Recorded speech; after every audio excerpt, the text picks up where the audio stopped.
Bapak Ibu Saudara yang dikasihi Tuhan, senang sekali dapat berjumpa kembali di malam hari ini.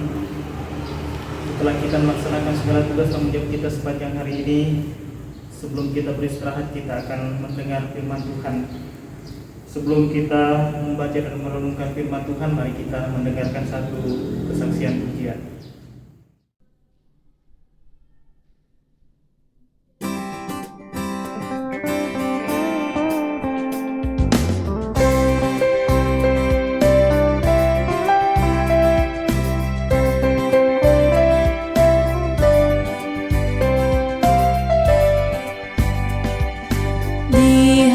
Dihapuskan dosaku hanya oleh darah Yesus.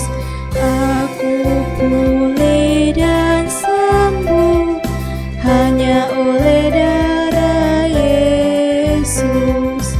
Oh, darah Tuhanku, sumber pembasuhku, sucikan hidupku hanya oleh darah Yesus.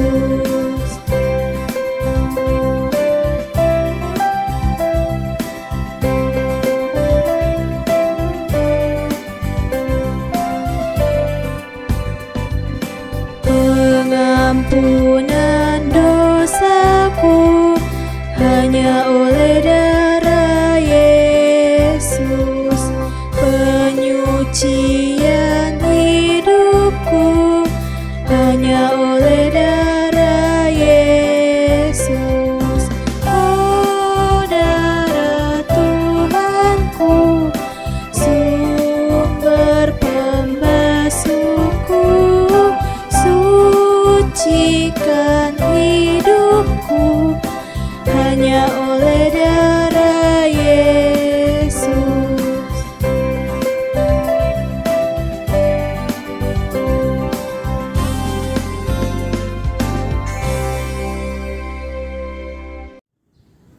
Mari kita berdoa untuk membaca dan merenungkan firman Tuhan. Bapa, kami bersyukur kepadamu pada saat ini karena Tuhan terus mengasihi kami. Setelah kami seharian melaksanakan tugas tanggung jawab kami akan beristirahat pada malam hari ini. Namun sebelum kami beristirahat, kami akan belajar kebenaran firman-Mu yang akan terus menguatkan iman percaya kami kepada Tuhan, sehingga kami terus setia dan hidup kami berkenan kepada Tuhan. Waktu ini kami serahkan dalam tangan kasih Tuhan. Dalam nama Tuhan Yesus kami berdoa. Amin. Bagian firman Tuhan yang kita akan baca pada malam hari ini terambil dari Yudas pasal 1 ayat yang ke-17 sampai dengan ayat yang ke-23. Yudas pasal 1 ayat 17 sampai 23. Nasihat-nasihat menentukan iman. Tetapi kamu saudara-saudaraku yang kekasih, ingatlah akan apa yang dahulu telah dikatakan kepada kamu oleh rasul-rasul Tuhan kita Yesus Kristus. Sebab mereka telah mengatakan kepada kamu, menjelang akhir zaman akan tampil pengejek-pengejek yang hidup menuruti hawa nafsu kefasikan mereka. Mereka adalah pemecah belah yang dikuasai hanya oleh keinginan-keinginan dunia ini dan yang hidup tanpa Roh Kudus. Akan tetapi kamu saudara-saudaraku yang kekasih, bangunlah dirimu sendiri di atas dasar imanmu yang paling suci dan berdoalah dalam Roh Kudus. Peliharalah dirimu demikian dalam kasih Allah sambil menantikan rahmat Tuhan kita Yesus Kristus untuk hidup yang kekal. Tunjukkanlah belas kasih kepada mereka yang ragu-ragu. Selamatkanlah mereka dengan jalan merampas mereka dari api. Tetapi tunjukkanlah belas kasihan yang disertai ketakutan kepada orang-orang lain juga, dan bencilah pakaian mereka yang dicemarkan oleh keinginan-keinginan dosa. Demikian firman Tuhan. Kita akan belajar satu tema, yaitu teguhkanlah imanmu. Bapak Saudara yang dikasih dalam Tuhan, surat yang ditulis oleh Yudas ini, Yudas yang ada dalam bacaan kita ini bukan Yudas Iskariot, tetapi Yudas saudara Yakobus. Ya, para penafsir mengatakan dia adalah saudara tiri dari Tuhan Yesus. Hanya satu pasal, dan bagian yang kita baca adalah ayat yang ke-17 sampai 23. Apa yang menjadi pokok yang akan disampaikan oleh Yudas kalau kita baca dari ayat 1 sampai ayat yang ke-16? Di sana jelas dikatakan bahwa ada pengajaran yang palsu, ada guru-guru palsu yang muncul pada waktu itu yang kemudian menyesatkan orang-orang percaya. Nah, sehingga kalau kita baca ayat 3 dan 4 di sana dikatakan oleh Yudas bahwa dia ingin menuliskan itu supaya kita bisa menyadari dan kembali terus teguh di dalam iman kepercayaan kita kepada Yesus Kristus sebagai Tuhan dan Juru Selamat. Nah, saudara yang dikasihi Tuhan, kalau kita bicara tentang pengajaran-pengajaran yang sesat atau guru-guru palsu, maka ternyata tidak hanya terjadi di zaman Yudas, zaman ini pun itu juga terjadi. Atau boleh dikata juga bahwa kalau terjadi hari ini ternyata bukan sesuatu yang baru, tetapi di zaman Yudas atau kira-kira di tahun 50-60 Masehi, hal yang sama pun terjadi. Nah, saudara, kalau kita bicara tentang pengajaran-pengajaran yang sesat, atau kalau dikatakan di era ini sebetulnya tantangan iman Kristen kita itu ada dua. Yang pertama adalah tantangan internal, tantangan yang berasal dari kekristenan itu sendiri dalam tanda kutip, kemudian tantangan eksternal. Tantangan internal adalah adanya ajaran-ajaran kekristenan yang kemudian juga menyesatkan. Ya, saudara yang dikasihi dalam Tuhan, dalam tanda kutip ajaran kekristenan yang menyesatkan bahwa banyak kemudian para mengatakan diri ahli kitab atau kemudian ajaran-ajaran atau aliran-aliran tertentu yang menyatakan bahwa ajaran mereka yang paling benar. Kemudian di lain pihak kemudian mengatakan bahwa yang lama sudah salah. Ya.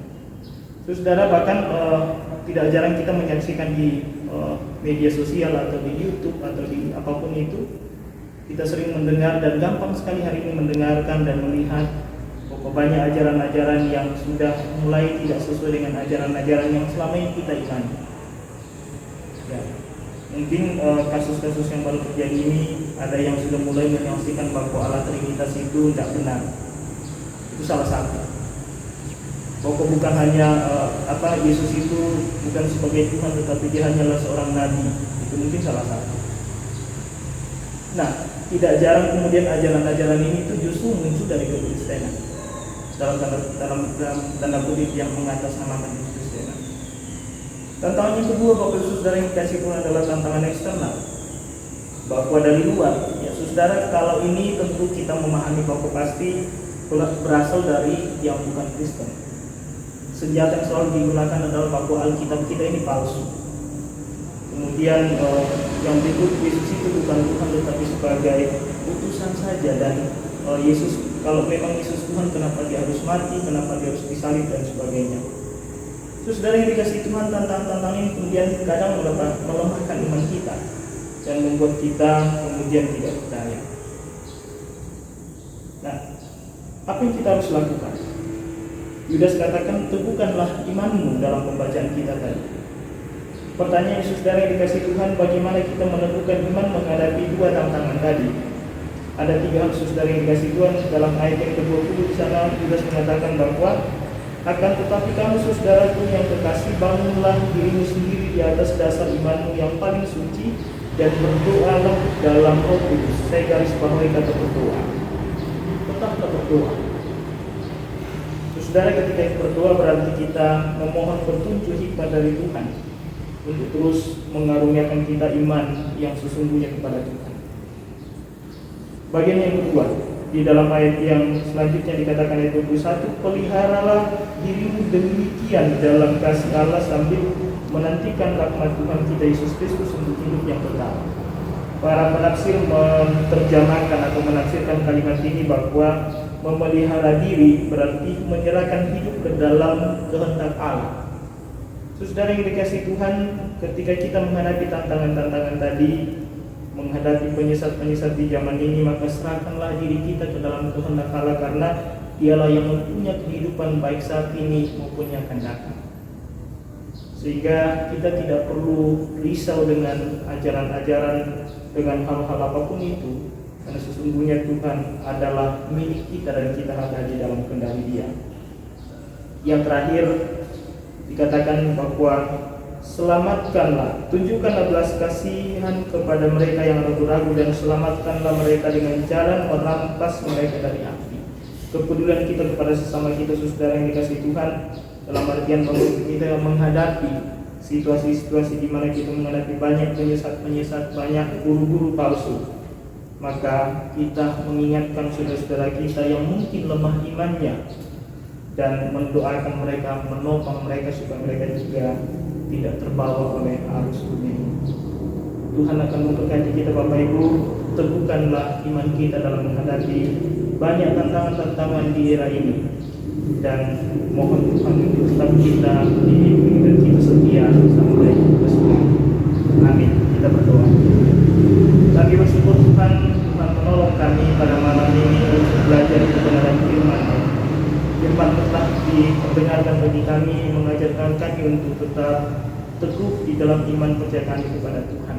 Banyak tantangan-tantangan yang kami hadapi dalam dunia ini, khususnya bagaimana kami mempertahankan iman percaya kami kepada Tuhan.